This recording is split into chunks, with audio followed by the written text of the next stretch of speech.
Hello everyone, welcome to Students Corner once again. Before starting our discussion today, I want to thank you all for watching this video, and if any one of you is facing any kind of issue, कोई problem अगर किसी को है या किसी topic पे आप चाहते हो डिस्कशन को करने के लिए तो आप सजेस्ट कर सकते हो। तो आज की जो टॉपिक जो हम डिस्कस करने वाले हैं वो है how to choose a career. So let's start. Career के बारे में आप लोगों को पता ही होगा। कैरियर वर्ड के बारे में भी आपने सुना ही होगा। लोग कहते हैं कि कैरियर क्या होता है। बेसिकली जो कैरियर की जो डेफिनेशन है वो ये है कि जो हमारी जर्नी होती है लाइफ की, लर्निंग प्रोसेस से स्टार्ट होता है। लर्निंग प्रोसेस के साथ जो है हम अपने स्किल्स को जो है इम्प्रोवाइज करते हैं और दोनों को मिला के जो हम अपने गोल्स को अचीव करते हैं वो जो है उसे कैरियर कहा जाता है। ठीक है, so that is the basic definition of career. Career की जो सिलेक्शन है उसकी कुछ बेसिक स्टेप्स हैं। उसमें जो है पहला स्टेप उसमें है कि इवैल्यूएट योरसेल्फ, दैट इज कि आप क्या हैं, आप में क्या क्या पॉजिटिव और क्या क्या नेगेटिव है वो आपको पता होना चाहिए। First step is to evaluate yourself. Second, assess your skills, आप में क्या टैलेंट है वो आपको पता होना चाहिए। हर किसी में कोई ना कोई टैलेंट जरूर होता है, तो हमें अपने टैलेंट को पहचानना चाहिए कि हमारे में कौन से टैलेंट अच्छा है जिसको हम अच्छे तरीके से कर सकते हैं। तो उस टैलेंट, उस स्किल को जो है हमें इम्प्रोवाइज करने की कोशिश करनी चाहिए। Third point is make a list of occupations. Career बहुत सारे हैं और इन कैरियर में जाने के लिए बहुत सारे कोर्सेज, बहुत सारे कॉलेजेस अवेलेबल हैं। तो इसमें ऑक्यूपेशंस की लिस्ट आपने ऐसे बनानी है जिसमें आपकी इंटरेस्ट हो। उसकी एक लिस्ट जो है वो तैयार करके उसको फिर फोर्थ स्टेप में जो है उसको एक्सप्लोर करना होता है। एक्सप्लोर मीन्स कि जो भी ऑक्यूपेशन आप करना चाहते हैं उसके बारे में जितनी इंफॉर्मेशन आप गैदर कर सकते हैं उतनी इंफॉर्मेशन को गैदर करना है। You must know about the details of the courses. Course को कहाँ से कर सकते हैं, कितने ईयर का कोर्स है, उसके बाद कोर्स को करने के बाद कौन सी जॉब प्रोस्पेक्ट्स है, जॉब प्रोस्पेक्ट्स इंडिया में है, इंडिया से बाहर है, उसकी सैलरी कितनी होती है। इस तरह से जो है हर एक ऑक्यूपेशन को आपने एक्सप्लोर करना है। एक्सप्लोर करने के भी बहुत सारे तरीके होते हैं। Explore and fifth step is create a short list of carriers. जब आपके पास एक लिस्ट है कैरियर्स की, उसमें आपने मान लीजिए 8-10 ऑक्यूपेशंस को लिस्ट किया है, उसपे से आपने अपने लिए चूज करना है कि सबसे फर्स्ट में आप कौन से वाले कैरियर को रखना चाहते हैं जिसमें सबसे ज्यादा आपका इंटरेस्ट है। तो इस तरीके से जो है एक सिलेक्शन लिस्ट जो है ये सबको करना चाहिए। और करने के लिए सबसे पहले स्टेप में क्या करना है, दैट इज इवैल्यूएट योरसेल्फ।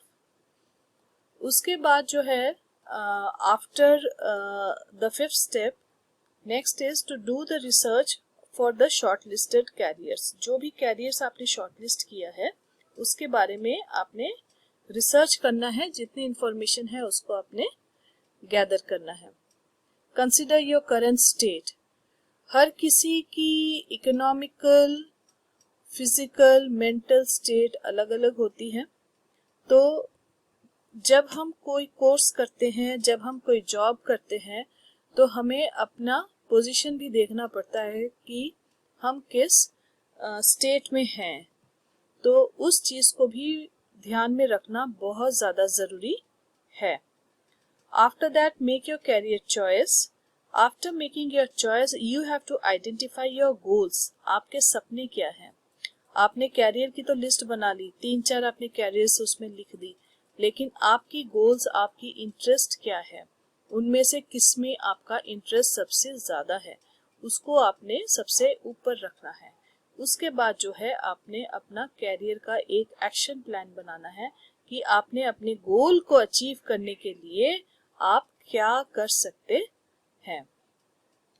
पहले स्टेप में जब आप अपने आप को इवैल्यूएट करेंगे तो उसमें आपने कुछ चीज़ें अपने बारे में अपने डायरी में नोट करना है, अपने पर्सनालिटी के बारे में। पर्सनालिटी आपकी किस तरह की है, इंट्रोवर्ट, एक्सट्रोवर्ट, आउटस्पोकन है कि बात करने में आपको झिझक सी महसूस होती है किसी से बात करने में, या कुछ लोग होते हैं जो किसी के सामने कुछ भी बोल देते हैं बिना सोचे समझे।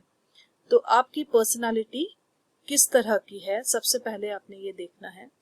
सेकेंडली, आपकी इंटरेस्ट क्या है, कौन से फील्ड में आपकी इंटरेस्ट है, कौन से सब्जेक्ट आपके फेवरेट है। कुछ लोगों को मैथ्स पसंद आती है, कुछ लोगों को साइंस पसंद आती है, किसी को हिस्ट्री सब्जेक्ट अच्छा लगता है। तो आपके सब्जेक्ट कौन से आपके इंटरेस्ट के हैं, उसकी आप एक लिस्टिंग कर लीजिए।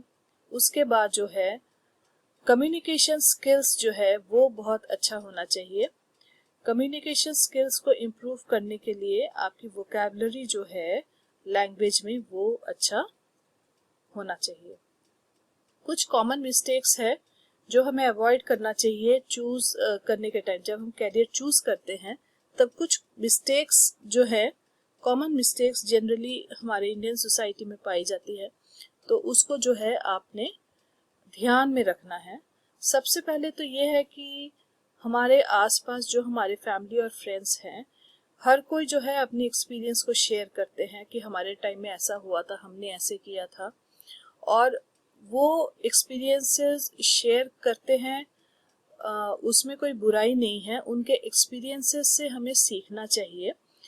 लेकिन ये है कि वो हमारे डिसीजन में इतना ज़्यादा उसका इम्पैक्ट नहीं होना चाहिए। डिसीजन जो है वो पूरी तरह से अपनी होनी चाहिए। दूसरी बात ये है कि हम कई बार जैसे बहुत ज़्यादा सक्सेसफुल पर्सन को देखते हैं अपने लाइफ में, तो हम सोचते हैं कि हम इनके जैसे बने। तो कोई ज़रूरी नहीं है कि उनकी पर्सनालिटी हमारी पर्सनालिटी से मैच करती हो सकता है कि वो पर्सनालिटी जो है वो टोटली डिफरेंट हो हमसे, और उनकी जो जॉब प्रोफाइल है वो हमसे टोटली डिफरेंट हो, उनकी जॉब प्रोफाइल हमसे मैच नहीं करती हो। तो ये सारी चीज़ें को थोड़ा सा ध्यान में रखना है कि कभी भी किसी को कॉपी नहीं करना है। किसी के एक्सपीरियंसेस, उनके फेलियर्स, उनके सक्सेस होने के जो रास्ते हैं उनसे हमें सीखना चाहिए, लेकिन किसी को कॉपी नहीं करना चाहिए। उसके बाद जो है हमें ज़्यादा से ज़्यादा नॉलेज गेन करना चाहिए, इंफॉर्मेशन जो है वो गेन करना चाहिए। और ऐसे बहुत सारे ग्रेट पर्सनालिटीज़ हैं, उनके बारे में हमें पढ़ना चाहिए कि वो वहाँ तक पहुँचे तो कैसे पहुँचे हैं, कैसे वो अपने लाइफ में सक्सेसफुल हुए हैं। और हर एक चीज़ के बारे में इंफॉर्मेशन ज़रूर गेन करना चाहिए, लेकिन इंफॉर्मेशन भी जो गेन करें वो ऑथेंटिक होना चाहिए, रिलायबल होना चाहिए, गलत नहीं होना चाहिए। तो इस चीज़ का भी ध्यान रखना चाहिए। जब भी आप कोई भी कैरियर के बारे में सोचते हैं कि हाँ हमको लाइफ में क्या करना है, तो उसके बारे में आपको बहुत ज़्यादा स्टडी करने की ज़रूरत होती है। तो इसलिए आपकी जो रिसर्च वर्क है वो प्रॉपर होना चाहिए। अगर आप किसी के जॉब प्रोफाइल को देखें कि उनकी जॉब करने का तरीका कैसा है, वो क्या काम करते हैं, कैसे करते हैं, कितना घंटा काम करते हैं, उनकी एजुकेशनल क्वालिफिकेशंस क्या है, उनकी अर्निंग्स क्या है, वो कैसे पहुंचे हैं, तो इस तरह से जो है किसी से हम पूछ के या कहीं से भी जो इन्फॉर्मेशन लेके उनके बारे में पता कर सकते हैं, पर्टिकुलर एक जॉब के बारे में पता कर सकते हैं। एक बहुत ही इम्पोर्टेंट फैक्टर है मनी। ऑब्वियसली जॉब हर कोई जो करते हैं वो मनी के लिए ही करते हैं, लेकिन पैसे के पीछे भागना नहीं चाहिए। हमें जो जॉब वो देखना चाहिए जो हमारे इंटरेस्ट के हिसाब से हो, और जॉब सेटिस्फैक्शन भी बहुत ज़रूरी है। हम कोई भी काम करें तो उसमें हमें सेटिस्फैक्शन होना चाहिए। अगर हम ऐसा कोई काम करते हैं जिसमें बहुत ज़्यादा हमें सैलरी मिल रही हो और वो काम हमें बिल्कुल भी पसंद ना हो, तो फिर हमें मेंटल सेटिस्फैक्शन बिल्कुल भी नहीं होगी, और इससे क्या होगा कि it will lead to stress.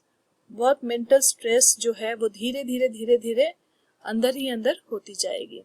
पैसा इंसान कमा लेता है, लेकिन जो मेंटल हेल्थ है वो इफेक्ट कर जाता है। तो इस चीज को बहुत ज्यादा ध्यान देने की जरूरत है कि जब भी आप कोई भी जॉब प्रोफाइल देखें तो अपने इंटरेस्ट के हिसाब से देखें कि आपके इंटरेस्ट के हिसाब से हो, और पे भी आपकी ठीक हो, और आपको जॉब सेटिस्फैक्शन भी उसमें मिले। Another point is to choose between family and job. कई बार ऐसा होता है कि जॉब करने के लिए आउट ऑफ कंट्री जाना पड़ता है, आउट ऑफ सिटी जाना पड़ता है। कई बार लोग पसंद नहीं करते आउट ऑफ कंट्री या आउट ऑफ सिटी जाना। पेरेंट्स कहते हैं कि हमारे जो है हम अपने बच्चों को अपने से दूर नहीं करेंगे। तो इस तरह की बहुत सारी चीज़ें होती है, तो हमें उस टाइम देखना चाहिए कि हमारी प्रायोरिटी क्या है, और उस हिसाब से फिर हमें अपने जॉब को अपने लाइफ में बैलेंस करना पड़ता है अपने फैमिली एंड फ्रेंड्स के साथ। जब हम एक कैरियर को प्रॉपरली सिलेक्ट करते हैं तो फिर हमारी टैलेंट की यूटिलाइजेशन प्रॉपरली होती है, हमारी पर्सनालिटी की ग्रोथ अच्छी होती है, कॉन्फिडेंस लेवल हमारी अच्छी होती है, और हमारी कैरियर की ग्रोथ भी बहुत अच्छा होता है। And this also leads to good organizational work also, and also in building a strong nation and society. There is a big difference between career and job. दोनों के बीच में एक बहुत ही पतली सी लाइन है। जॉब जब हम करते हैं उसकी एक पर्टिकुलर टाइमिंग्स होती है, एक पर्टिकुलर टाइम के बाद हम जॉब से जो है वो रिटायर कर जाते हैं, एक पर्टिकुलर सैलरी सेट होती है, कुछ हमें बेनिफिट्स मिलते हैं आफ्टर रिटायरमेंट। तो इस तरह से जॉब में जो है कई बार सेटिस्फैक्शन नहीं मिलती है। लेकिन कैरियर क्या है, कैरियर हमारी एंटायर लाइफ हमारे साथ चलती है, और इसमें एक हमें सेटिस्फैक्शन मिलता है और एक पर्सनल प्राइड होता है। तो ये हमारी लाइफ लॉन्ग चलती रहती है। कैरियर जो है वो हमारे साथ लाइफ लॉन्ग चलती है। कैरियर के साथ हम अपना लर्निंग भी करते हैं, जॉब में वो कई बार पॉसिबल नहीं होता है। तो ये कुछ छोटी मोटी सी डिफरेंसेस हैं between career and job. So career, job, job ऐसा चूज करना चाहिए जो हमारे कैरियर से हमारे सेटिस्फाई करे, हमारे कैरियर को भी सेटिस्फाई करे, हमारे पर्सनल प्राइड हो उसमें। Okay, now you ask yourself few questions like what type of job you want to do, कितनी सैलरी चाहिए आपको अपने लाइफस्टाइल को मेंटेन करने के लिए, where do you want to live in future। कई लोग जो हैं वो बाहर जाना चाहते हैं, कई लोग इंडिया में रहना चाहते हैं, आजकल की यूथ इंडिया में रहना ही नहीं चाहते हैं। तो इस तरह से आपने ये सोचना है कि आपने कहाँ रहना है। How many hours you want to work, whether you want to do a part time or full time job, what type of life you want to live, किस तरह का लाइफ आप जीना चाहते हैं, और अगर आप अपनी जॉब चेंज करते हैं तो फिर आपकी फाइनेंशियल सिक्योरिटी क्या होगी उसमें। कई बार क्या होता है, जॉब चेंज करने पे कुछ फाइनेंशियल लॉसेस भी होती हैं, तो उसको आप मेक ओवर कैसे कर सकते हैं। So basically at the student level what you have to do first of all is the first step, that is assess yourself। आप अपने पर्सनालिटी, अपने इंटरेस्ट, अपने स्किल्स, अपने टैलेंट को पहले पहचानिए, उसके बाद नेक्स्ट स्टेप पे जाइए। I hope you are able to understand like how to choose a career, and maybe you are getting some reliable something from this lecture. Thank you so much for watching.